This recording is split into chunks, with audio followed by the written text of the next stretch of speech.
ბათუმი ინტელექტუალური თამაში შავი ზღვის ღია თასის გათამაშებას მასპინძლობს, რასაც როდის რეგიონში წელს მე-13 ტარდება და მასში მონაწილეები საქართველოდან, სომხეთიდან, აზერბაიჯანიდან, რუსეთიდან, უკრაინიდან და გერმანიიდან მონაწილეობენ.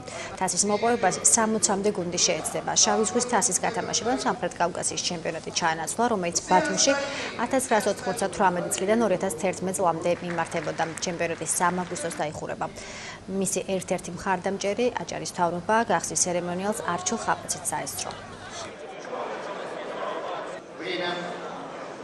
დღეს ბათუმში იხსნება შავი ზღვის მე-13 ღია თასი, ინტელექტუალური თამაში რასაც როდის, ერთგეთის თასი, რომლის გასათამაშებლად 60 ძლიერი მსოფლიოში ცნობილი გუნდი ჩამოვიდა მსოფლიოს მოქმედი ჩემპიონის თამადობით და მე დარწმუნებული ვარ, რომ ქართული გუნდები წელს მაინც შეეცდებიან რაღაც სერიოზული კონკურენცია გაუწიონ აი მსოფლიო ჩემპიონის და სხვა გრანდებს. რეიტინგის ორი ლიდერია ჩამოსული, ასე რომ ვფიქრობ, რომ ცოტა გაუჭირდება სხვა გუნდებს მათთან ჭიდილი. დიდი ხანი არ მოუგია ქართულ გუნდს და იმედია რომელიმე ქართული გუნდი მოიგებს. ჩვენ მაქსიმალურად შევუწყეთ ხელი სხვადასხვა სპონსორებთან ერთად, რომ ორგანიზებულად მაღალ კლასის ჩატარებული იყო ეს ღონისძიება, სულ 3 დღე იქნება, არის ძალიან ბევრი ქვეყნიდან, საბჭოთა ქვეყნებიდან, გერმანიდანაც არიან პირველად წელს ჩამობრძანებულები კლუბის წევრები და მე ვფიქრობ, რომ ეს ქალაქისთვის არის მნიშვნელოვანი, ტრადიციული და კარგი ღონისძიება.